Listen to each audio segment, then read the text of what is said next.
بەناوی خوای بەخشندە و میهرەبان سڵاوتان لێبێت بینەرانی بەڕێز و خۆشەویستی کەناڵی ئاسمانی پەیام لە حەڵقەیەکی نوێی بەرنامەی ڕازی تەمەنەوە پێتان شا دەبم. ڕازی تەمەنی ئەم جارەمان لە وڵاتی ئێران و لە شاری ئەسفەهان لەگەڵ یەکێک لە ونبوانی کارەساتی کیمیابارانی هەڵەبجەیە. فەرموون با پێکەوە بینەری بەرنامەکەمان بین.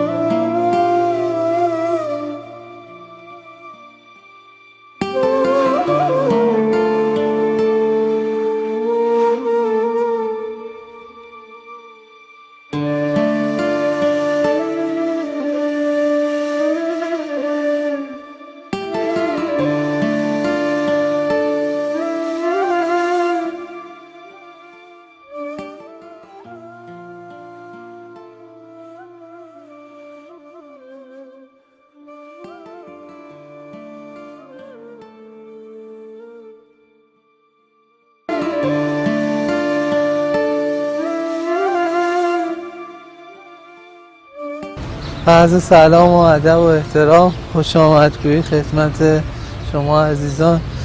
زحمت کشیدید که بر اساس وظیفه سنگین و رسالت حقیقی و واقعی که رسانه میتونه ایفا بکنه در ورق زدن حوادث تاریخی یا تاثیرگذاری که برای مردم در سطح جهان اتفاق میفته.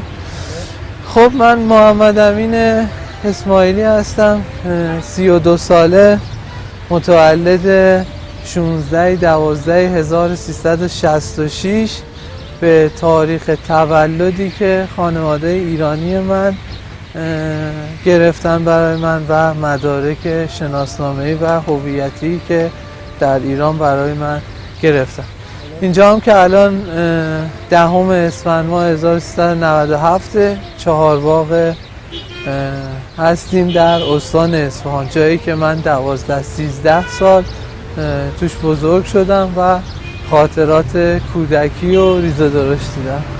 ما تا 4 سالگی به خاطر کار پدر شیراز بودیم، بعد از اون یه 4-5 سال مجددا به خاطر کار پدر رفتیم به تهران. سن 8-9 سالگی بود که فکر کنم تقریبا 10 سالگی اومدیم اصفهان. اینا کلن هر جایش و هر مکانش خاطرات زیادی بود، خاطرات ریز و درشتی که به هر حال با کودکی هر کسی عجینه، با نوجوانی، جوانی. خب شرایط برای ما یه ذره با بقیه فرق میکرد، چون ما کار پدرم اونجوری بود که توی دوران زندگی جابجایی‌های زیادی رو داشتیم. این خو گرفتن، انس و الفته با شهرهای مختلف، یه ذره تا می اومدیم چفت بشیم بعد باید جابجا می شدیم. شیراز خب یه شهر خیلی قشنگ و تاریخی بود. خاطرات خب زیادی من دارم اصفهان، چون سالهای متمادی زیادی اصفهان بودم. دوران ابتدایی من اینجا بوده، راهنماییم اینجا بوده، دبیرستان و پیش دانشگاهی و حتی یک مقطع دانشگاهی من اصفهان گذروندم. خب اینا همه آدم خاطرات کودکی خودش که خیلی شیرین، شیطنت‌های خاص خودش، اون شیطنت‌های همراه با اینکه هیچ قل و قشی توش نیست و از اون سادگی و بچه‌ای بودیم که بالاخره همیشه یه ذره شیطونی داشتیم. اینم که دبستان کوشش هست. من از تهران که اومدیم به خاطر کار بابام تقریبا دیگه از دوم ابتدایی 8-9 سالم بود اومدیم اصفهان. آره دوران ابتدایی رو اینجا گذروندیم. خب بالاخره اون وقتی اینجا درس خوندی هیچی نمیدونستی شما بچه حلبچه هستی؟ نه اصلا اینجا که دیگه اوج کودکی منه و به هیچ وجه من هیچ تصوری نداشتم. اینجا زندگی من یه زندگی خیلی عادیه، روی روال مثل همه بچه ها بوده. یه سوالی یعنی واقعی وقتی دست خوندنت بچه زرنگی بودی چطوری بودی؟ فقط واقعش بگو. من راستشو بگم اولش نه، ولی نمیدونم چی شد بعدش یه دفعه خیلی درسم خوب شد. مثلا من املا همیشه تک میگرفتم سال اول دوم، ولی از سوم به حدی خوب شد اصلا نمیدونم چه، به حدی به املا و انشا و اصلا کتاب خوندن و اینا علاقه من شدم که اصلا املام شد 19 20 اصلا همه تعجب کرد.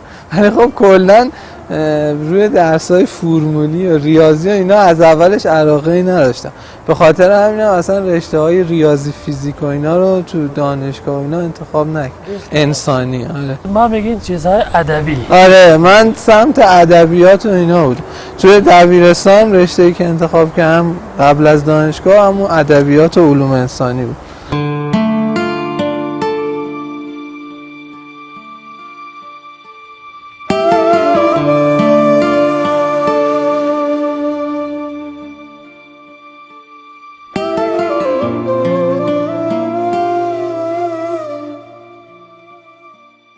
شما قبلا وقتی مثلا تو اون دوران زندگی اول شما هیچ وقت یا چیزای عجیبی تو زندگی شما میافتاد؟ مثلا شما فکر کنید بچه اینجا نیستی یا چیزای در زندگی شما؟ من معتقدم که همیشه هویت انسان چون یک چیزیه که از سرشت و وجودش نشأت میگیره، بله. همیشه یه سری احساساتی رو با آدم وارد میکنه که به دنبال حقیقت جویی و به دنبال اینکه پاسخ سوال هویتی من کیستم رو پیدا بکنه. بله. از زمانی که برای من بلوغ اتفاق افتاد من یه حس عجیب و غریبی داشتم که نمیتونستم در قالب کلمات و جملات بیان کنم، فقط توی ذهن من میگذشت که خب این داستان به چه شکله و چه جوریه. چون که خب مثلا بعضی چیزها رو به شما مثلا حس درونیته ولی تفکر انتزاعی ما بهش میگیم. وجود خارج آره چیزی وجود داره ولی در فلسفه وجودی تو چیز درونیه، تو نمیتونی بازگوش بکنی. ولی بعد یواش یواش که اومدن جلو یه سری نشانه هایی هم شروع شد. مثلا من چون حالا اینم بیشتر میشه با عوارض جنگ دیگه، من مشکل اختلال خواب دارم، یعنی شبا تو خواب پریشون میشم، جیغ میزنم، داد میزنم. نمیدونستی موضوع چیه مثلا؟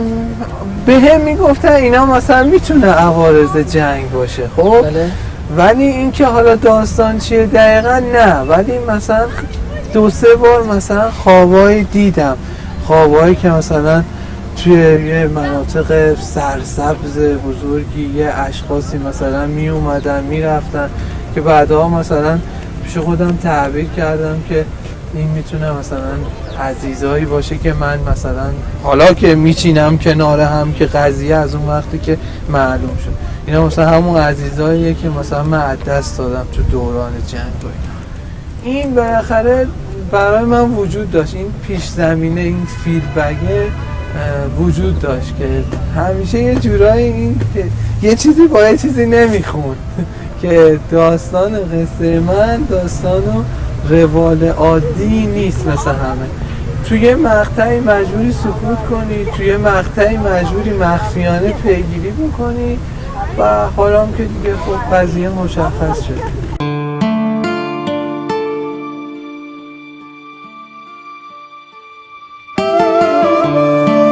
رازی تەمەنی محەممەد یان خەلیلی هەڵەبجەیی تا دوای تەواوکردنی زانکۆ وەک هاوڵاتیەکی ئێرانی و بێئاگا لەوەی کە ڕازێکی نوێنی لە ژیانیدا هەیە بەڕێوە دەچێ. ئەو هەروەک منداڵێکی دایک و باوشی ئەو خێزانە بەخێو دەکرێ و هیچ کاتەس بە جیایی لەو خێزانە ناکا.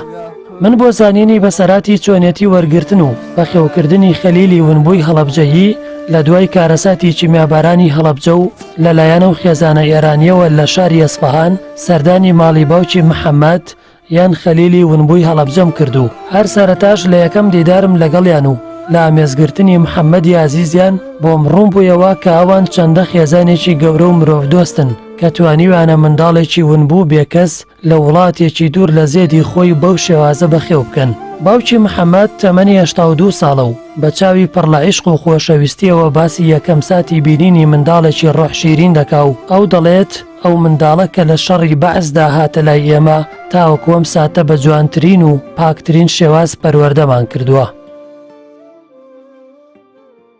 ئێمە ئێستا لە شاری ئەسپەهانین لە خزمەت باوکی کاک محەممەد بەڕێز کاک مەنوچەر ئیسماعیلی کە زیاتر لە 31 ساڵ توانیوێتی کاک محەممەد هەر لە مناڵیەوە بەخێوکات لە ماڵەکەی خۆیان. پێم خۆشە لە زاری خۆیەوە چیرۆک و بەخێوکردنی محەممەد و هەیەنانی محەممەد بۆ ماڵی ئەوان بە ئێوە بگەێنم. سلام آقای منوچەر. سلام علیکم. علیکم السلام. خوش آمدید. مشرف فرمودید. خیلی ممنون. دوست دارم اولش شما خودت معرفی کنید مسئولیت شما تو دوران جنگ حلبچه و جنگ ایران عراق تو زمانی که محمد اومد اینجا چی بود؟ اون جریانی که اون وقت افتاد برامون توضیح بدید لطفاً. من منوچهر اسماعیلی هستم، کارمند شبکه بهداشت و درمان استان فارس بودم. زمان جنگ که شروع شد به علت به اصطلاح مشغله‌ای که ایجاد میکرد ما هم بتونیم در جنگ شرکت بکنیم، از روز 4 آبان من از طرف ستاد امداد و درمان جنگ جنوب به منطقه خوزستان اعزام شدم و مدت 44 ماه در مناطق جنگ جنوب مسئول امور به اصطلاح رسیدگی به اون ستاد مرکزی، آمار مجروحین، شهدا، حتی بخشی از اسرایی که اینا انتقال می شدن از کشور عراق به اصطلاح به ایران یا به ایران به اصطلاح آمده بودن، ما دنبال این قضایا بودیم تا مدت 44 ماه. روز 25 یا 26 به اصطلاح اسفند ماه بود، اعلام کردن که از ستاد مرکزی تهران که اون زمان آقای دکتر عین اللهی به اصطلاح مسئول ستاد رسیدگی به وضع مصدومین و مجروحین بود، اینا از اون دفتر اعلام کردن به ستاد امداد و درمان فارس. به ما گزارش دادن که احتمالاً درگیری‌های در منطقه حلبچه است و بمباران شیمیایی در منطقه شده و شاید بیش از 1000 نفر یا 1000 نفر آمادگی داشته باشید که مصدومین شیمیایی به شیراز اعزام میشن. ما هم طبق روالی که داشتیم و کارهایی که خب انجام دادیم، تجربه هایی که داشتیم، ستادی جلسه تشکیل شد در استانداری و مسئولین از هلال احمر، از سازمان بهزیستی و از ارگان‌های مختلف در به اصطلاح استانداری ستاد تشکیل جلسه داد و بنابراین شد که برای رسیدگی به وضع مصدومین هتل ها تخلیه بشه، از شود به حضورتون که بیمارستان ها آماده باشند، در شیراز آماده باشند و پروازها داره میاد و احتمالاً بیش از 1000 نفر ممکنه که اینا به شیراز اعزام بشن، چون گزارش هایی که میرسید از منطقه. به هر جهت حتی به اصطلاح اون سالن های ورزشی، هتل ها، حتی هتل هما، هتل های مختلف که آمادگی داشتن، گفتیم اعلام بشه که اینا پذیرشی نداشته باشن در ارتباط با به اصطلاح مسافر و ممکنه همراهان اینا داشته باشند و اینا باید با احترام از اینا پذیرایی بشه، مجروحینشون هم در بیمارستان ها بستری بشن. خب شبی بود و یا حالا چه ساعتی بود من دیگه اطلاع ندارم. اون برادرمون آقای از شبکه سفرهای نامداری که مسئول تخلیه مجروحین بود، کلا تمام اوضاع و احوال را زیر نظر داشت، صبح آمدیم به اصطلاح به ستاد، گفتن پرواز اولی اومده، گفتیم اینا بنا شد که پروازهای دیگری باشه، گفتن فعلا یک پرواز به شیراز نمیره. عرض شود که 99 نفر مصدومین شیمیایی بودن، تعدادی زن بودن، تعدادی مرد بودن و تعدادی عرض شود سن به اطفال بودن، اطفالی که تا سن مثلا خب کودک بودن، نوجوان بودن تا سن 12 سالگی، اینا در بیمارستان شهید دستقیب بستری بود. بیمارستان شهید دستقیب مخصوص اصطلاح بیمارستان کودکان بود. به هر جهت چند روزی گذشت و اینها و بعد مسئول بیمارستان بخش کودکان به ما اعلام کرد که یک بچه شاید 6-7 ماهه باشد، این در بیمارستان بستری هست هنوز و این اطرافی هم نداره، همراهی هم نداره و این خیلی بعیده، چه علتی داره اینها. رفتیم عرض شد به حضورتون که گفتیم حالا شما نگهداری از این بکنید، گفتن صلاح نیست که در بیمارستان باشه. این فرد آقای عرض شد که حالا اسمش در نظر میاد، اون هم به نام آقای نامداری بود، مسئول بخشی از بیمارستان بود که این بچه رو به علت اینکه آلودگی در بیمارستان بیشتر مشکلات برایشون به وجود نیارد بردن در منزل خودشون و چند روزی در منزل ایشون بودن. به علت اینکه خانم شیر میداد، بچه نوزاد داشت، بچه‌های دیگه هم داشت، به ما اعلام کردن که این بچه بالاخره امکانش در این خانوادان براشون مشکل هست. جلسه تشکیل شد و اینا گفتیم خب بیاریم منزل ما و فعلا بگیم نگهداری بکنن از ایشون تا ببینیم تکلیف چه. آوردن در منزل ما تحویل دادن. در روزی که به اصطلاح آوردن تحویل دادن اتفاقا ما هم مهمان داشتیم. مهمان ما کسی بود که الان به اصطلاح مادر خانم ایشون است و پدر خانم ایشون بود که اولین لحظه‌ای که این بچه رو دید ایشون این بچه رو گرفت بوسید و اشک در چشماش سرازیر شد. خدا رحمت کنه این پدر خانم آقای هادی، به رحمت خدا رفت. بیماری داشت و اینها به رحمت خدا رفت. به هر جهت مسئله گذشت و یواش یواش خورده خوب علت اون درگیری هایی که در مناطق جنگی جنوب بود و مجروحین زیادی به منطقه وارد می شدن. ما سرمون گرم به این برنامه ها بود، روزا می‌اومدیم به سر می‌زدیم. این بچه‌ام تو خونه بالاخره با شیر به اصطلاح خشک و وسایل دیگری از ایشون بالاخره حاج خانم ما رسیدگی می‌کرد و تا بعد از 2-3 ماه دو سه خانواده اومدن در به اصطلاح شیراز در ستاد امداد. یه آقایی بود که من اسمش در نظرم نیست، حضور ذهن ندارم، دیگه سن بالا است و ایشون رو اومد و گفت من 5-6 نفر از اعضای خانواده مفقود هستن. کارت شناساییش رو من نشون داد. ایشون کارمند اداره کشاورزی سلیمانیه بود. شب مهمانش کردیم، اومد منزل ما. اتفاقا ماه رمضان هم بود و ما هم مهمان داشتیم و تمام جریانات که برایشون تعریف کردیم. این محمد امین ما هم در اونجا خواب بود، بیدارش کردیم و این بچه رو به بغل گرفت و به زبان محلی یک مقداری شعر خوند و گریه کرد و اینها و گفت اگر که بچه های من هم در ایران باشند کاش در یه همچین خانواده باشند.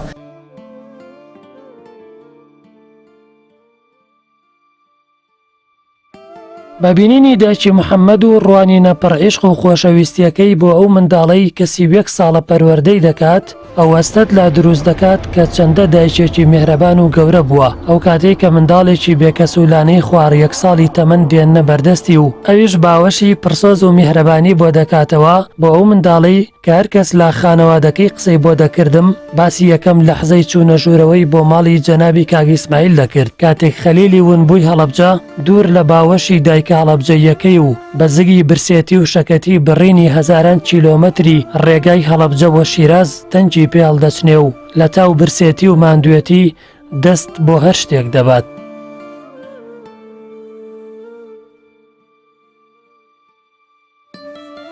شما وقتی این عکس رو میبینی، عکس اولین بار محمد که اومده پیش شما، شوهرت اومد محمد، شما چه حسی داری؟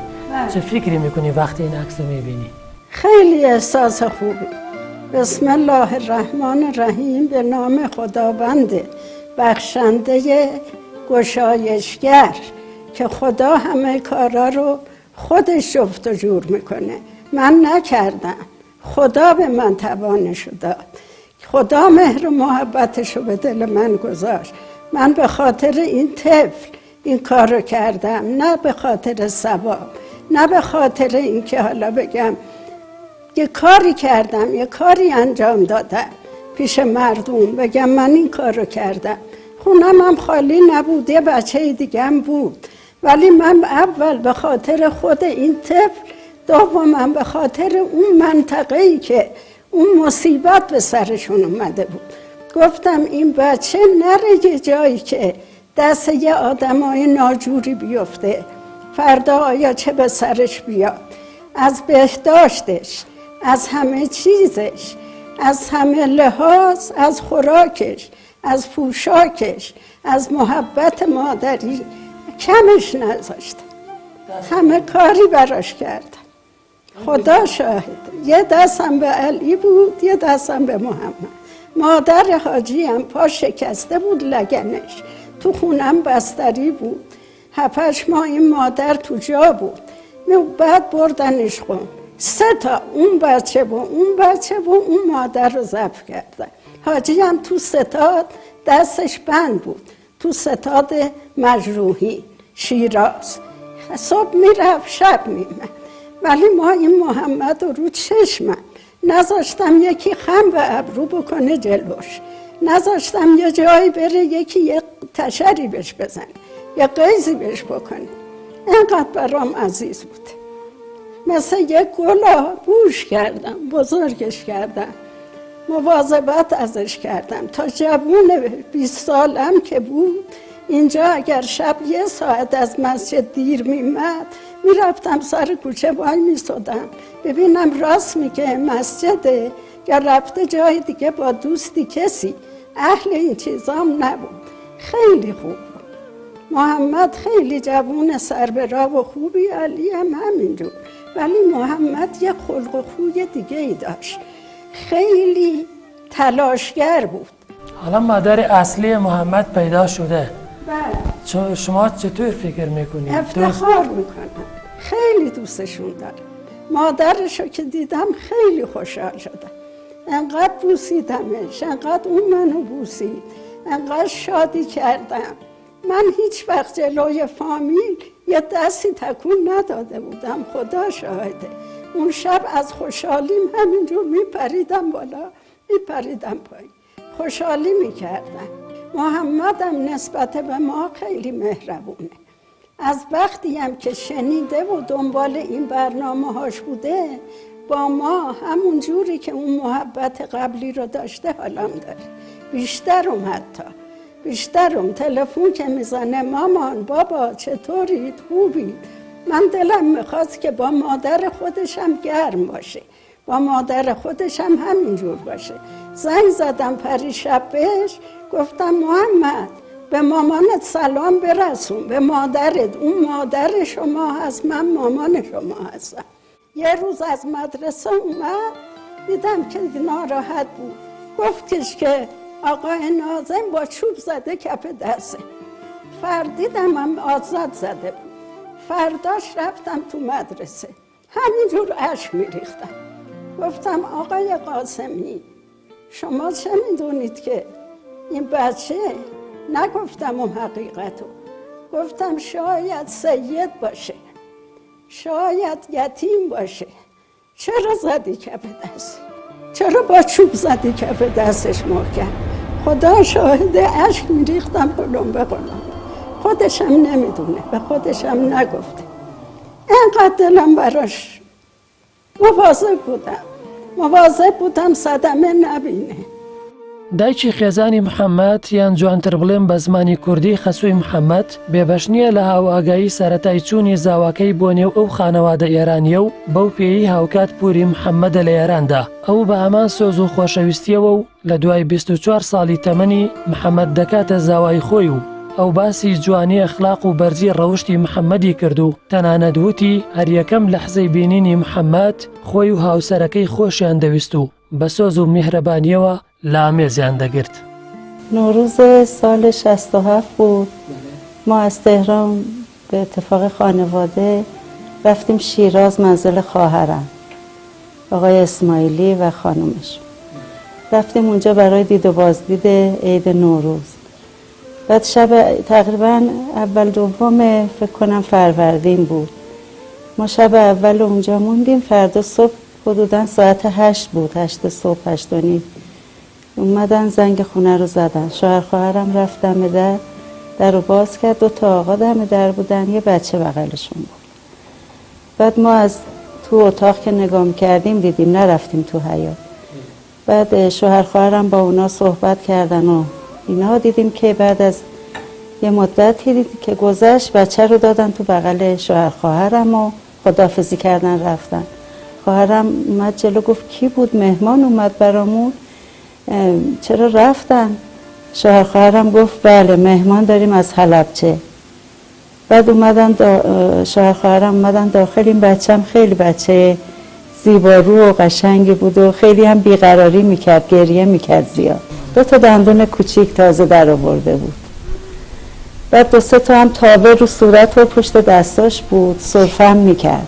یعنی بر اثر شیمیایی؟ بله بر اثر شیمیایی. بعد دیگه شوهر خواهرم برامون گفت که ایشون از همین شیمیایی شده های حلبچه هستن که اینا رو انتقال دادن، از اونجا به 3 تا هواپیما اومده ایران.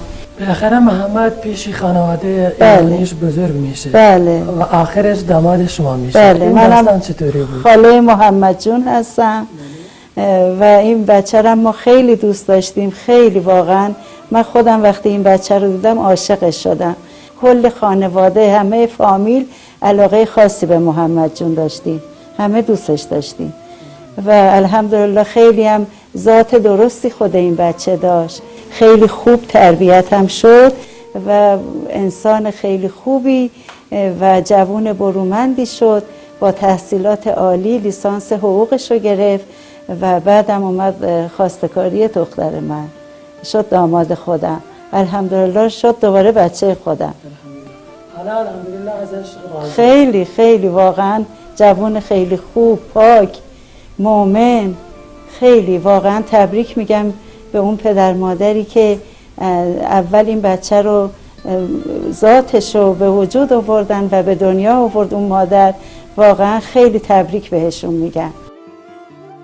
خێزانی محەممەد کچەپوری خۆیەتی دوایەوەی دەشزانێت کە محەممەد ونبووی هەڵەبجەیە و کوڕەپوری ڕاستەقینەی نییە، دیسان زەواجی لەگەڵ دەکا.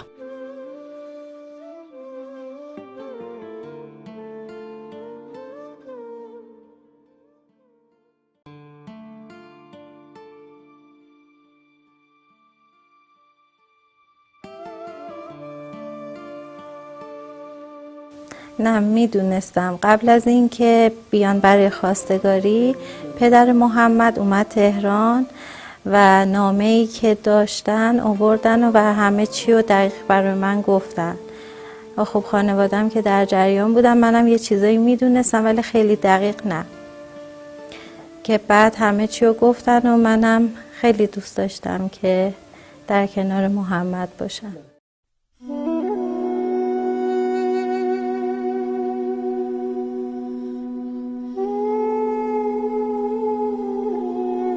بەڵام دوجار و لە کاتی ئاهەنگی هاوسەرگیری محەممەد لەگەڵ کچەپورێکی خۆی ئیدی باوکی دوای ڕاوێژ وەرگرتنی ڕاوبۆچوونی کەسانی دەروونناس و شارەزا و لە هەمان مەراسیم چیرۆکی سەرەتای تەمەنی محەممەد بە خودی محەممەد دەڵێت و ئەویش ڕوبەڕووی گرەیەکی سەختی ڕۆحی و دەرونی دەبێتەوە.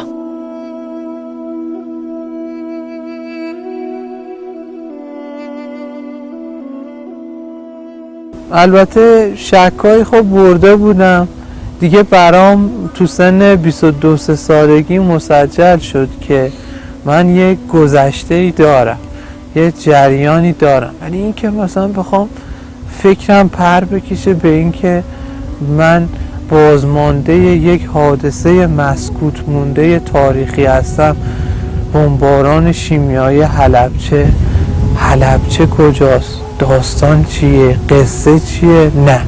برنامه ازدواج من با توجه به این که همزمان من مشغول به کار شدم در شهر قم، دانشجو مقطع کارشناسی اونجا هم بودم، ازدواجم هم دیگه برنامه عروسیم و برنامه‌های ادامهش همونجا شکل گرفت که ما دیگه بتونیم زندگیمون هم در کنار همین مسائل کاری و تحصیلی داشته باشیم. دقیقاً فردای روز ازدواج من، یعنی روز عروسیمون، با توجه به اینکه خب همه فامیل هم جمع بودن، دیگه پدر من اون نامه معروف رو آورد که شرح کامل و مبسوط گزارش جریانیه که برای من اتفاق افتاد. خب آخرش تو این مجلس عروسی شما پدرت مدارک رو آورد؟ مدارک رو آورد و همه چیز رو گفت و منم جلوی فامیل خب خیلی سعی کردم خودم رو بگیرم، ولی خب نشد. بغلش کردم زار به خاطر غربت خودم، خاطر اتفاق خیلی وحشتناکی که برای مردم شهرم افتاده بود گریه کردم. بعد از اون خب خیلی تحقیق کردم، درگیری‌های ذهنی زیادی برای من به وجود اومد که خب این حادثه دقیقاً چی بوده، شهر حلبچه کجاست، اصلا برای چی این اتفاق افتاده. و کارم خب به یه جایی رسید که طی 10-15 روز به صورت مستمر در بیمارستان بستری شدم. اینقدر وضعیت روحی و روانی و جسمی به هم ریخت که دیگه تو بیمارستان بستری شدم. وقتی تو این مجلس پدر ایرانت گفت شما مثلا جریان شما چطوری است، شما هیچی گفتی در مورد پدر و مادر اصلی شما؟ فضا چون یه جوری بود که توضیحاتش کامل بود، یعنی همه جریان رو با توجه به اینکه خودش از مقامات محلی بود و خودش معاون ستاد امداد درمان بود و نامه‌ای که نشون میداد همه تلاشش رو برای پیدا کردن خانواده من انجام داده، تلاشی که واقعا قابل ستایش و ستودنیه، دیگه هیچ جای ابهامی برای من باقی نذاشت که اولین پرانتزی که اونجا برای من باز شد این شد که یک اتفاق خیلی وحشتناکی برای شهر من افتاده. شهر من در 16 مارس معروف یا 25 اسفند ماه 1366 مورد حمله شیمیایی قرار گرفته و جمعیت کثیر و زیادی از مردم شهر من چه اتفاقی افتاد. وقتی شما متوجه شدی که خانوادت مثلا از حلب شهید شدن، اون وقت مثلا هیچ سعی نکردی بری دنبالی جای زندگیشون، مثلا دنبالی اصلا کسیشون مثلا زنده مونده حالا یا زنده نمونده، هیچ سعی کردی اون وقت؟ ببینید من چون تو اون یک سالی که فهمیده بودم، یک سال اول خیلی درگیر شرایط فضای هم زندگیم بودم، یعنی من یه جوری بود که صبح تا ظهر سر کار بودم، بعد از ظهرام دانشگاه بودم. این تایمه انقدر به هم فشرده و نزدیک بود و چون مقاماتم به من این اجازه رو نمیدادن، یعنی شرایط شغلیم یه تیپی بود که نمیتونستم از این فضای خارج بشم، این بود که تو اون یک سالی که فهمیده بودم بیشتر تمرکز کردم روی این که خب اولا باید بفهمم که حلبچه کجاست، چه اتفاقی افتاده، یه شناخت نسبی و کلی بهش پیدا بکنم، بعد برنامه ریزی بکنم که برای رسیدن به هدف یا هدفهایی که دارم حالا باید چه راه یا چه راههایی یا چه کانالایی رو برم. مجله ها رو خوندم، اینترنت رو بررسی کردم، با کسایی که فکر میکردم در ارتباط هستن، از جمله همین آقای دکتر شجاعی که الان رئیس سازمان پزشکی قانونی کشور، با توجه به اینکه خودش از کسانی بود که از جریان زندگی من و اتفاقی که برای من افتاده بود کاملا در جریان بود، از اون سوال کردم. همه به دلایلی که خب میشه گفت منطقی هم شاید بود تو مقطع زمانی احساس تأسف میکردن، راهنمایی میکردن، ولی به این خب آخرش چطور بود شما قرار دادی آزمایش ژنتیکی انجام بدید؟ یعنی از طریق خانواده خودت از اینجا بود؟ من اومدم شروع کردم با این مطلب که هیچ فیدبکی هم هیچ تصوری هم نداشتم از اینکه حالا واقعا چه اتفاقی قرار برام بیفته، ولی از اونجایی که خدا خیلی دوستم داره یه حسی به من گفت بابا بیا یه بارم این قضیه رو واقعا جدی بررسی کن. من جریان علی رو فکر میکنم سال 94 بود، علی زمناکو معروف، تو صدا سیمای ایران من اونو دیدم. اونو که دیدم خیلی دیگه ریختم به هم که ای دل قافه، پس اصلا خانواده هم اونجا هست، پس اصلا از حلبچم چیزی مونده. چون همیشه به من میگفتن که خب با این اتفاق افتاده، هم شهید شدن، کلی هم آواره شدن، بعد من یک 30 سالی هم میذاشتم کنار این قضیه که خب از این جریان گذشته، خب دیگه منطقاً و روی کاغذاً بر اساس ادله و اسباب چیزی نباید مونده باشه. اینه که من مثلا تلاشی که باید به اون شکل بکنم و نکرده بودم، ولی با دیدن برنامه علی تو رسانه های ایران متوجه شدم با این قضیه قابلیت پیگیری هم داره.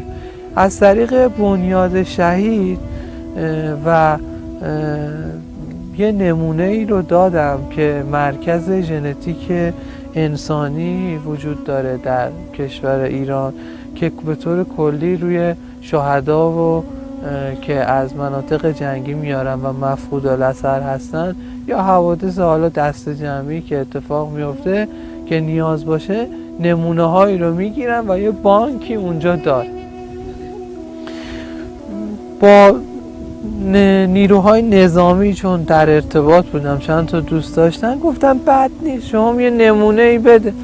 حالا قطعا که خانواده پیدا نمیشه، ما میدونیم همه شهید شد، یعنی همه یه جورایی به دید منفی و نه، ولی این باشه بد نیست. بالاخره فردا روزی هم ممکنه به دردت خورد، جایی هم خواستی بگی با افتخار من بازمانده بمباران حلبچه هستم. تو این مدت مثلا تو این مدت 1 سالگی شما سعی نکردی مثلا بیای حلبچه یا بیای کردستان عراق، مثلا یه آزمایشی یه چیزی دیگه از طریقی که لقمان یا مزموعی خوشبختانه من پارسال اسفند ماه 96، یعنی همون موقعی که ما مرکز ژنتیک آشنا شده بودم، از طریق یه گروه مستندسازی که آقای قربانپور هستن اومدم به صورت خیلی مخفیانه، فقط برای اینکه دوست داشتم ببینم حلبچه کجاست، اصلا شهر من چی شده، چه اتفاقی افتاده. اومدم و همه چیزو از نزدیک دیدم. آره اومدم حلبچه رو دیدم، تو مراسم بودم، خیلی روم تاثیر گذاشت. اولین بازخوردی که میای تو شهرت میبینی که یه جمعیتی اومدن، جمعن، همه یه تعداد خانواده هم گوشه برنامه بودن، اون ساعت رو با لحظه و ثانیه و دقیقه‌شو اجرا کردن. مسئولین میان صحبت کردن، مزار رو دیدم، یادمان رو دیدم و اصلا یه حالت عجیبی برام اتفاق افتاد. بعد پیش خودم سوال کردم که الان یعنی منم عزیزام هم اینجا خاکن دیگه، فرقی نداره، یکیشون ممکنه باشه یکیشون ممکنه نباشه. بعد تو این برنامه‌ای که شروع کردم باید خودم آماده میکردم دیگه، شهید ممکن بود ببینم، یه حالتش بود اینکه همشون شهید شد، اینکه با یه خانواده شیمیایی با بدترین وضع موجود ممکنه روبروشم، این یه حالتش. اینکه ممکنه بعضی از عزیزانم از دست داده باشن، بعضی هاشون شیمیایی شده باشن، اتفاقی که خب الان هم افتاده متاسفانه و فهمیدم. این سوالها، این واقعا مسائلی که وجود داشت، واقعا ذهن و روح و روانتو مثل یک میخی که بذاری داخل یه چوب و محکم بکوبیش، هر روز و هر شب منو درگیر میکرد. داشتم کارمو میکردم تو زندگی، ولی یه دفعه یادم میافتاد، یه دفعه به این فکر میکردم که خب راستی محمد الان اگه مثلا با این صحنه مواجه بشی چه کار میکنی؟ تو باید خودتو بذاری جلوی اون صحنه‌ای که میخواد برات یه اتفاقی بیفته. که این خانواده رو من تو مسیری که برمیگشتم که 3-4 ساعت اینا اومده بودن، کاک لقمان پشت فرمون بود، به من گفتش که محمد امین یه چیزیه حقته که بدونی، میتونی نسبت بهش هر تصمیمی بگیری، ما هیچ اجباری نداریم، خودت آزادانه میتونی انتخاب بکن. چیه داستان چیه کاک لقمان؟ بگو ببینم. گفتش کنفرانس خبری که روز قبل برگزار شده بود، با ترجمه که چون مدارک من کامل بود این امکان وجود داشت که مثلا قضیه یه ذره رسانه‌ای بشه که مردم هم امیدوار بشن و همین فضای شهر آماده بشه. این خانواده منو دیده بودن و این تنها مادریه که ظاهرا شنیدم مامان ملیحه من که میگه که من بچم زنده است 31 سال و شما الکی میگید که خلیل من مرده. نه، خلیل من زنده است و من مطمئنم. من اون خانواده رو به خاطر اینکه از لحاظ اخلاقی هم درست نبود گفتم نه میبینیمشون، چه اشکالی داره، این همه راه اومدن زحمت کشیدن، باعث افتخار من خانواده از همشهریان من ببینم قبل از رحمت، چه اشکالی داره.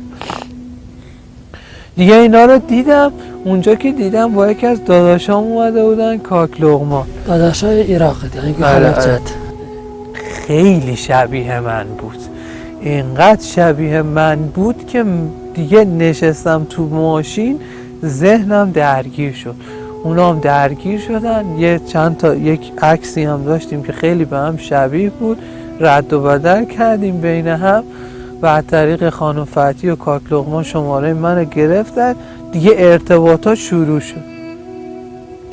یک واقعیتیه باید قبول بکنیم که مادر معجزه هستیه، شکی درش نیست. قدرتی که به مادر داده به هیچ کسری نداده و حتی به پدر نداده و اینکه میگه بهش زیر پای مادرانه است، حکایت های توش نهفته است. این مادر بیتابی زیادی میکرد، بیقراری زیادی میکرد. حس من میجوشید یه جورایی، نه به خاطر این شباهته. با خواهرها هم که صحبت میکردم احساس این که مثلا ما واقعا سالهاست همون میشناسیم ذهن منو درگیر کرده. اون طرف هم دقیقا همین قصه بود، اونا هم درگیرن، همین حالاش هم درگیرن که من هنوز خب نتونستم برم به دلایلی. مادر حالش بد شد. آره چند روزم گذشت، تقریبا ما 20 روز به یه همچین روالی منتظر موندیم. گفتیم شاید جواب آزمایشه بیاد، چون من آدمیم که همیشه کارها رو بر اساس قانون میگم، پیش بره بهتر از اینه که احساس باشه.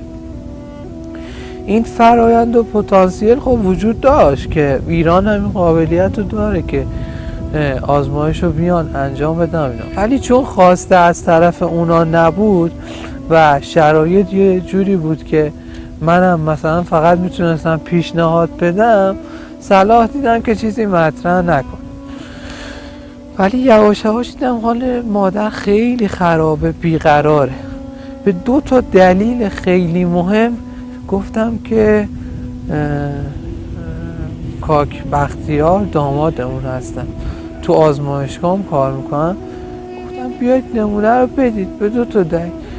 یکی این که اولا یه سامپل اضافه میشه به مجموعه این داستان و میتونه اگرم خانواده من نبودید بعدها خدایی نکرده اگه این مادرم نبود نمونهش باشه تو مجامع بین المللی برای اثبات و زنده نگه داشتن یاد یه خانواده و شاید هم پیدا شدن یه بازمانده به درد بخور. دومی که خب خیال منم راحت میشد دیگه، این تکلیف درگیری ذهنی جدیدی که به مجموع این درگیری‌های ذهنی که اضافه شده بود کمتر میشد دیگه. اینا هفته گذشته اومدن به تهران، مادرم گفت من نمونه نمیدم. جواب این آزمایش سلیمانیه نبود؟ نیامد، جواب انگلیس نیامد. ما هم دیگه ریسک نکردیم شما مجبور شدی اینجا. آره ما دیگه اینجا که پروفایل من آماده بود با دکترم صحبت کردیم، گفت من زیر 72 ساعت به شما جواب میدم. دکتر اینجا گفت؟ آره دکتر در تهران یا در قم؟ در تهران، مرکز ژنتیک خب تهرانه. اومدن همون روزی که اومدن صبحی که رسیدن نمونه رو دادن. 1 روز در خدمت ما بودن، مهمان ما بودن، عزیز ما بودن. با توجه به شرایطی که خب وجود داشت صلاح دونستن که خب تا جواب حاضر میشه جای دیگه باشن که خب این وابستگی ها خیلی زیاد نشه دیگه. سخت‌ترین ساعت‌ها و روزا با آدم میگذره دیگه. لە شاری تارانی پایتەختی کۆماری ئیسلامی ئێران سەردانی سنتەری لێکۆڵینەوەی نوری تایبەت بە دیێنەیم کرد و لە زاری بەڕێز دکتۆر تەوەلایی سەرۆکی و سنتەرە مەرکەزیی شاری تارانەوە چۆنێتی ئەنجامدانی دیێنەی بۆ محەممەد و تەنانەت ئامادەی خۆی و سنتەرەکەی بۆ تەواوی دووسەی ونبوانی هەڵەبجە دەربڕێ و پێیوتم کە ئەوان تەنانەت چاوەڕێی هاتنی کەسانی خاوەن ونبووی هەڵەبجە دەکەن یان دەکرێت لە ڕێی خۆشیانەوە سەردانی هەڵەبجە بکەن و بەرپرسانی هەرێمی کوردستان و شاری هەڵەبجەش کاراسانیان بۆ بکەن. ببینید اولین بار محمد امین 1 سال قبل به اینجا مراجعه کرد و ما در آزمایشگاه خودمون از محمد امین نمونه دریافت کردیم. بدون نمونه خانواده؟ بدونه، بله. نمونه خون رو از محمد امین دریافت کردیم. بله. دقیقاً 1 سال و 1 ماه قبل بود و بعد از اون ما برای محمد امین پروفایل ژنتیکی تهیه کردیم و نتایج آزمایشگاهی اون رو که اینجا ملاحظه میکنید این نتایج به دست اومد. این نتایج آزمایشگاهی رو ما در بانک اطلاعاتی خودمون وارد کردیم و از بچه‌های دیگری هم در اینجا و افراد دیگری هم ما برای پرونده‌های مشابه از این خدمت رو انجام میدیم. مثلا ممکنه در یک حادثه‌ای مثل یک سقوط هواپیما، یک فاجعه انفجار، یه اتفاقی بیفته و مثلا چند تا گم بشن، چند تا گم بشن یا در بین کسانی که ممکنه تو اون حادثه شهید میشن دیگه قطعه باشه، چهره قابل شناسایی نباشه. در این صورت هر قسمتی از بدن هم که در اختیار بگیره ما میتونیم اطلاعات ژنتیکی رو استخراج کنیم. پس ما 1 سال قبل اطلاعات ژنتیکی رو از نمونه محمد امین تهیه کردیم و آماده کردیم. پس از اون ما مکاتبه کردیم با وزارت امور خارجه.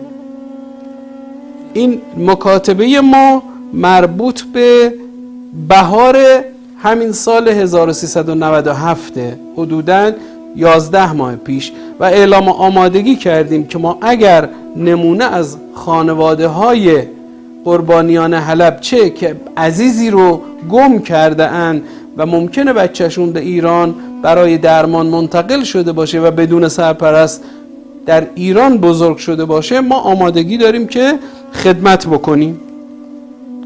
پیگیری های ما ادامه داشت. این مکاتباتی که ما با در واقع استانداری حلبچه انجام دادیم و با سفارت جمهوری اسلامی انجام دادیم، اعلام آمادگی کردیم که خوشبختانه در پی این پیگیری ها و رفت و آمدها یک خانواده اعلام کردند که احتمال داره محمد امین فرزند ما باشه.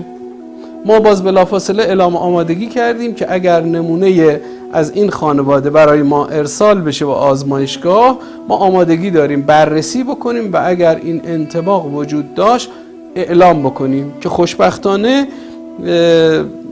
هفته گذشته این خانواده مراجعه کردن، ما ازشون نمونه دریافت کردیم و من به خاطر اینکه این خانواده مسافر بودن و نباید اینجا زیاد اذیت می شدن، معمولا آزمایشاتی که حدود 1 هفته طول میکشه رو به سرعت و شبانه روزی در اینجا به همکاران خودم گفتم انجام بدن و این آزمایشات رو جوابهاش رو آماده کردیم که جواب آزمایشات در واقع خانواده رو هم در این تصاویر ملاحظه میکنید که باید بعد این اطلاعات ژنتیکی در سیستم نرم افزاری مرکز ژنتیک وارد میشد که در واقع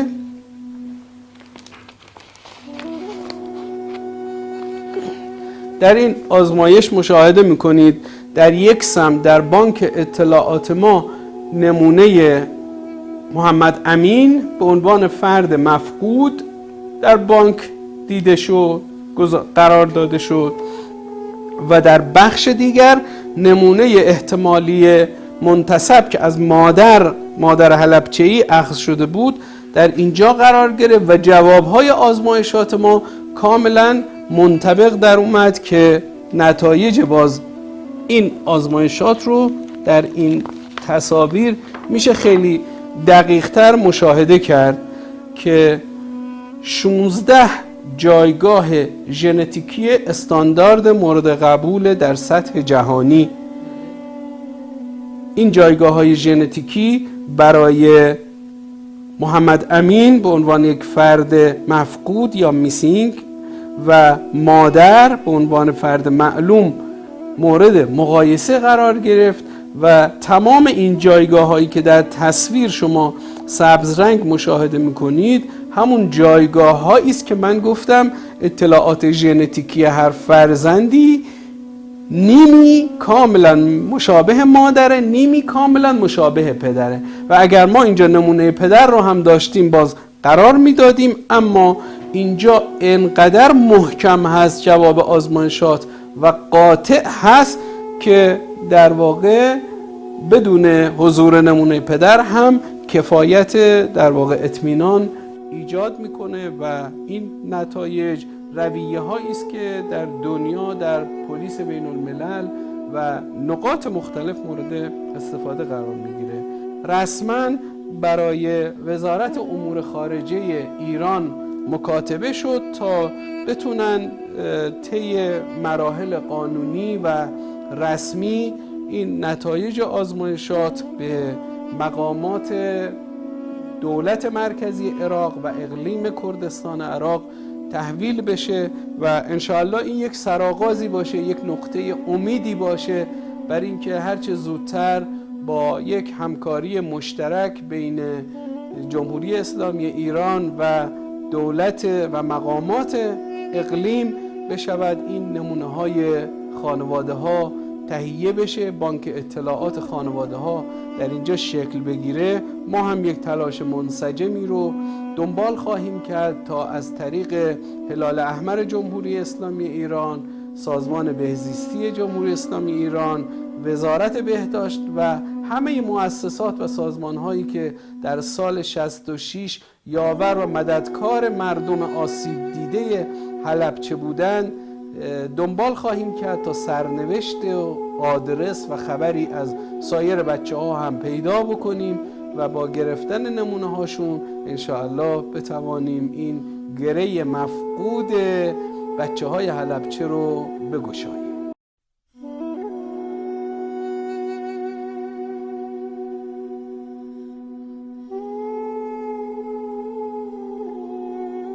دوجار و دوای 31 ساڵی دووری محەممەد یان خەلیلی هەڵەبجەیی لە ڕێگەی دکتۆر تەوەلایی سەرۆکی سنتەری نووری تایبەت بە دیێنەی لە شاری تاران خۆشترین و جیاوازترین دۆسیەی 31 ساڵی تەمەنی پێڕاگەیەنرێت، ئەویش دڵنیاکردنەوەیەتی بەوەی کە کوڕی خانەوادەیەکی هەڵەبجەییە. 48 ساعت گذشت، عصر روز دوم بود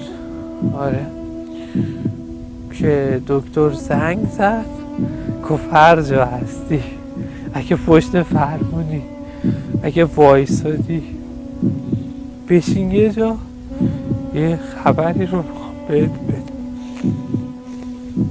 به صورت 100% قطعی یقینی با توجه به حساسیت موضوع. خودم شخصا آزمایشت رو دابل چک کردم، به تبریک میگم، خانوادت پیدا.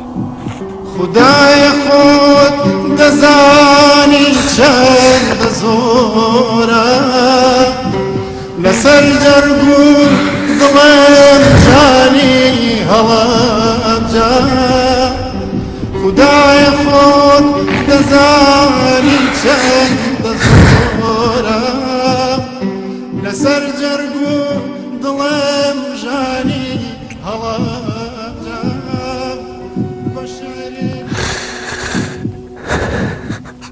و آخرش به مادر خودت رسیدی بعد از 31 سال این فراق و پایان پیدا کرد و این خداوند نشون داد که حقیقت مثل خورشید پشت ابر برای آدم زنده میشه اگر اذن و اراده الهی این چنین رقم گرفته باشه. و من کاملا متوجه شدم که تقریبا 30 سال باید صبر میکردم، بیش از 30 سال، و این حالت و داستان یوسف یه جورایی برای من باید اتفاق میافتاد تا مردم بفهمن که هر وقت که صلح از بین بره و دامنه جنگ افزایش پیدا بکنه میتونه عواقب سختی داشته باشه که حتی بعد از گذشت 30 و چند سال میتونه از لحاظ روحی و روانی افراد و آحاد جامعه رو تحت تاثیر شدید خودش قرار بده. شما حالا خودت الحمدلله بچه دار هستی، یعنی فکر میکنید تو این مدت 31 سال حس این مادر حلبچه‌ای چطوری بوده برای شما؟ مادر رو دیدم شکستگیش به سنش نمیخورد. من داشتم زندگیمو میکردم، من بزرگ شدم، ولی حس بکنید که یک مادری اصلا 100 تا بچه داشته باشه، عزیزترین کسش، پاره تنش، تو اوج سنی که تازه شیرین شده، این بچه زیبا شده، نعمات خداوندی درش متبلور و متجلی شده، این رو ازش میگیرند. نه تنها میگیرند، یه جوری گم میشه در صفحه روزگار، در صفحه تلخ جنگ، که اصلا نمیتونه بفهمه که حالا این بچه واقعا مرده، زنده است، کجاست، چه کار میکنه. و این معجزه درونی که خداوند در ضمیر و درون مادر قرار داده باعث میشه که همیشه بتپه. و اینکه میگه بچه من زنده است، نه اینکه یک احساس باشه، ایمان و یقین و باور قلبیه که برای مادر من توی 30 و چند سال وجود داشته. مادری که خودش شیمیایی شده، پدری که به دلیل عوارض شیمیایی به درجه رفیع شهادت نائل شده و من هنوز بر سر مزارش نتونستم برم. اینها همه لبه های سخت و تیغ برنده فضای بد جنگ که میتونه همه رو تحت تاثیر خودش قرار بده. و جامعه جهانی باید بفهمه که سلاح شیمیایی در صورتی که استفاده بشه، هیچ یک از طرفین پیروز واقعی جنگ نخواهد بود. و تا سالهای سال که چه عرض کنم، تا آخر عمر این زجر و این فراق، این که پدری که من دیگه هیچ وقت نمیبینمش و مادری که حتی برای خوردن داروش قرصش رو خورد میکنه.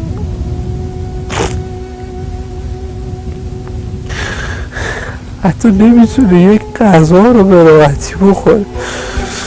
اینها رو جامعه جهانی چجوری میتونه بحث و خوب باشه؟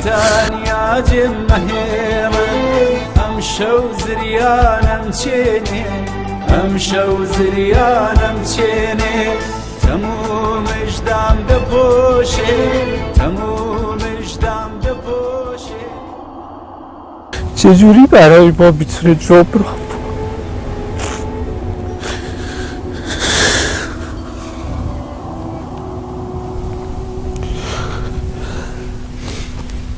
ببخشید خیلی خستت کردم، اما چند تا سوال خیلی کوتاه آخرش ازت میپرسم دیگه تمام میشی. سوالم کوتاهی خیلی کوتاه جوابش بدید دیگه خستت نکنم. شما نظرت در مورد صدام حسین چیست؟ مثلا وقتی اسمش رو میشنوی، مخصوصا بعد از این که شما حالی شدی حلبچه‌ای هستی، نظرت چیست؟ کثیف‌ترین، ملعون‌ترین و خبیث‌ترین آدمی که توی عمرم توی این کره خاکی دیدم. جنگ در تضاد با مفهوم صلح به مانند دو خط موازی که اگر جنگ افزایش پیدا بکنه خط صلح پایین میاد و بالعکسش. حالا شما 2 تا مادر واقعی داری، وقتی اسم مادر رو بشنوی مثلا حسی چی میکنی؟ هر 2 مادر برای من به یک اندازه شاید زحمت نکشیده باشن، ولی به حرمت قداست و تقدس نام مادر، چه مادری که این طرف من رو در آغوش گرم و پرمهر خودش قرار داد، رشد و نمو داد، قابل تقدس، ستایش و پرستیدنه. چه اون مادری که به دلیل جنگ بدون هیچ تعمدی من را از دست داد و 30 و چند سال یعقوب وار در فراق من سوخت، اون هم قابل ستایش. و شونه های من امروز می لرزه و بار سنگینی رو بر روی دوش خودم احساس میکنم، از این بابت که من در قبال این که باید این رسالت رو به جامعه جهانی برسونم، رسالت شهرم رو، رسالت مردمم رو، و اینکه این دوتا خانواده رو باید اینقدر احترام بکنم و خدمت بکنم که شاید بتونم گوشه ای از زحماتشون رو جبران کنم. انشاءالله. برای مردم حلبچه چی میخوای چی بگی به اونها؟ چشم انتظار دیدنشون رو دارم، چشم انتظار دیدن شهرم رو دارم. مشتاقانه به مانند ماهی که در آب تلظی میکنه وقتی از آب بیرون میفته، به سوی شهرم به زودی خواهم آورد و شهرم رو باید تو جایگاهی ببینم که حقیقت واقعیشه، تو جایگاهی که بعد از گذشت این همه سال به خاطر بدترین و فجیع‌ترین حادثه تاریخی که افتاده هنوز غبار غم و اندوه روی مردم شهرم هست. به اونها از راه دور فعلا سلام میکنم و میگم که به زودی شهر من جهانی خواهد شد و همه میفهمند که حلبچه نماد این هست که صلح باید در جامعه جهانی و بشریت نه تنها به عنوان فقط حرف و کلمه، به عنوان یک فرهنگ وسیع و گسترش یافته رشد و توسعه پیدا کنه.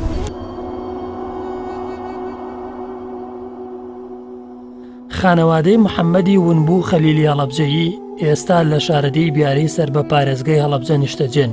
ئەوان بە تامەزرۆیەوە چاوەڕێی گەڕانەوەی خەلیلی ونبوویان دەکەن و داوا دەکەن هەرچی زووترە ڕێکارە یاساییەکان بۆ گەڕانەوەی ونبووەکەیان ئەنجام بدرێت و بە ونبووەکەیان شاد بنەوە.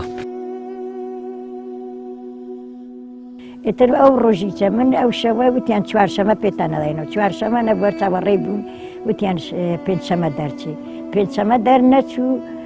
شەوی پێنجشەمە نوێژی عیشامە کرد لەگەڵ ئەو کوڕی ناوی بیلال بوو لەگەڵمانە بوو، وتی تەلەفۆنێ هات بۆ ئەو بانگی لەقمانی کرد، لەقمان ڕچوو بەهینە منیش خۆم تێک نەدا نوێژەکەم کرد سەڵواتەکاندا ئەڕوانم. لەقمان هاتە دەرە وتی دایکە گیان دایکە گیان، وتم چییە ڕاست پێم بێژە، وتی بەڵاش کوڕەکەی نێمەیە. ئێتر ئەوخوا بە زیاد بێتر لەوێ وتمانە ڕۆینەوە بۆ لە هێنێتر وتی بێنەوە بۆ ماڵی غەزر و مەوای مەج لەقما هاتینەوە بۆ تاران. ئەگرە تا سلێمانی دوور بوون، یانی هەکە ڕۆشتینەوە بەو شەوە نازانمتنەوەی شەو بوو، هەشتی شەو بوو گەشتی ناوێ ئەوانی جهاتەوەتر کردیان بە هەراوریایەک هەر نەبێتەوە. ئەوان زەوتر لە ئێمە حەزیانەکەن، ئێمەش منیتر یەکە ئەوەن 31 ساڵە دوور بێ لە ئەولادی خۆی چۆن حەز ناکە، چۆن حەز ناکە. ئەو دووشەوە ئاوا خستومە باوشم تێرهێنی کردم ئەیود ما دەرگیان من جاوت ڕۆڕەگیان ئۆ خەی نەمردم چاوم پێکەوتیتەوە، ئۆ خەی خوا شکۆری چاوم پێکەوتیتەوە، هەتا بەیانی دەمێ بە گریان دەمێ بە پێکەنی. دووشەوە ئاوا لە باوشمە هەر ئەڕۆشتە دەرەوە هاتەوە باوشی پیا کردم بە ڕۆژ بەشەوە هەر ئاوا باوشی پیا کردم خۆی وژینەکەی چی کچەکەی چی هەر عینیشت. ئەو داواکاری ئێمە ئەوەیە ئەم کوڕە 31 ساڵە لە ئێمە بوون، 31 ساڵ یعنی تر سەبرمان و تااقەتمان ئێمە باشترین، بەڵام دایکم زۆر وێرانە. داواکارین لە دادگای هەڵەبجە، داواکارین لە بەرپرسانی حکوومەتی هەرێمی کوردستان. دۆسی ئەم کوڕمان بۆ زوو تەواو بکەن. ئێمە دۆسیەکە لەسەر حسابی خۆمان چوونەتە تاران، لە تاران دکتۆر تەوەلایی دکتۆری ئەو فەحسی دیێنێنە فەحسی کردووە لە ماوەی 72 سەعاتە 2 جار دووبارەی کردووەتەوە لەخوا بەزابێ ئیجابی بووە و لە ساڵانەوە 9.9 فەحسە. داواکاری لە حاکمی هەڵەبجە حاکم ڕەفیق دۆسیەکەمان ێستا وەرزان لە لای حاکم ڕەفیقە زوو ئەم دۆسیە تەواو کات و با ڕێکاری یاساییەکانی تەواو کات و ئەم کوڕە بێتەوە لای ئێمە.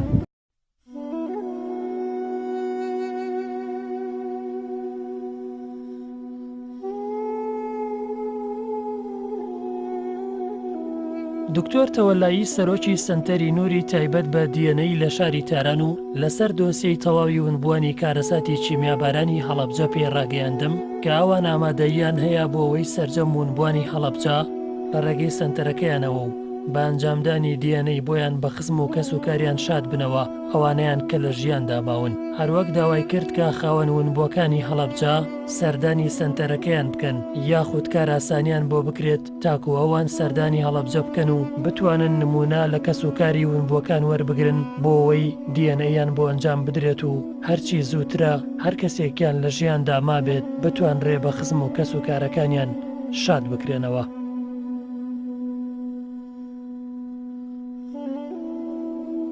من پیشنهاد میکنم که یا شرایطی فراهم بشه، ما آمادگی داریم تیمی رو از اینجا اعزام بکنیم و بیان در یک روز مشخصی در حلبچه این کار صورت بگیره و خانواده های چشم انتظار مورد نمونه برداری قرار بگیرن. شاید سالگرد فاجعه حلبچه موقعیت مناسبی باشه، اگر هماهنگی های رسمی صورت بگیره میتونه در همون روز در انتهای مراسم یا در بخشی پیش بینی بشه این کار صورت بگیره، یا در یک زمان دیگری در مثلا ماه بعد یا زمانی که مقامات اقلیم صلاح بدونن ما آمادگی داریم هم ما تیم اعزام کنیم به همونجا نمونه برداری بشه و آمادگی هم داریم اگر خانواده های خودشون مراجعه کردند و به ایران تشریف آوردن باز ما میتونیم میزبان باشیم و این کار نمونه برداری رو صورت بدیم.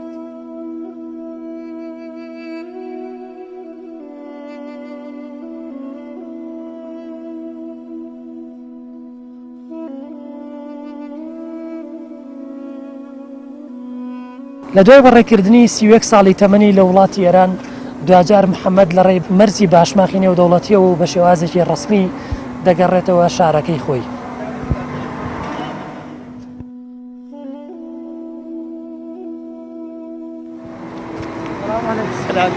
خیلی خوش آمدی. سلام گیان. حالا شما میری حلبچه، بعد از اینی که اطمینان داری حلبچه‌ای هستی چه حسی داری اینجا؟ بسم الله الرحمن الرحیم. سلام بر وطن و سلام بر شهدای وطن. سلام بر عزیزانی که به خاطر مقاومت و ایستادگی به بدترین شکل ممکن جان خودشون رو در راه اطلاع وطن از دست دادن. به همشون احترام میذارم و با شوق فراوان به سمت دیار خودم میرم بیاره.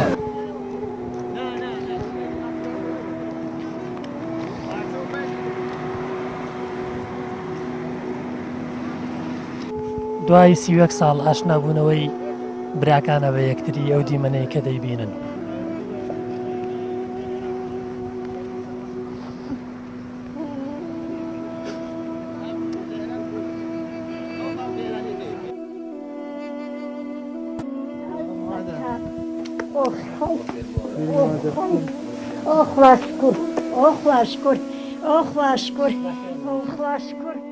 لە دوای شادبوونەوەی محەممەد بە خزم و کەس و کارەکەی ئێستا لە تەنیشت هەردوو دایکەکەی بەرەو شاری هەڵەبجە و لە مەرزی نێودەوڵەتی باشماخەوە بەڕێەکەوێت.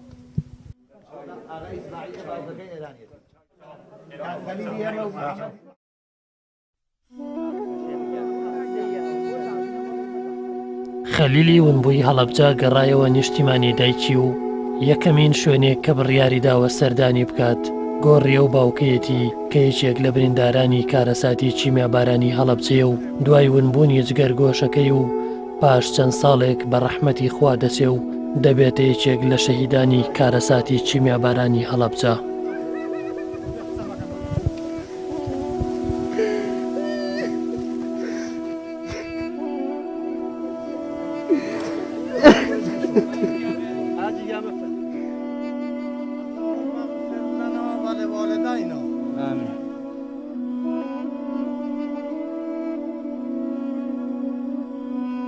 خەلیل ئێستا لە نێو شار و لە نێو زێدی خۆیەتی تەنیا چاوەڕێی ناساندنی دۆسیەکەی دەکات بە شێوازێکی یاسایی و دەستپێکی ژیانێکی نوێ.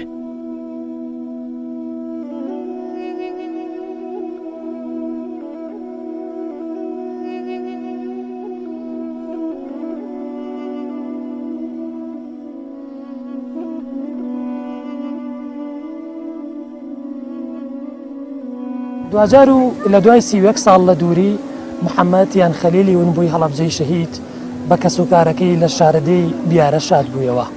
تا بەرنامەیەتر و بەیەگەیشتنەوەیتر لە بەرنامەی ڕازی تەمەن بەخواتان دەسپێرم، خواتان لەگەڵ.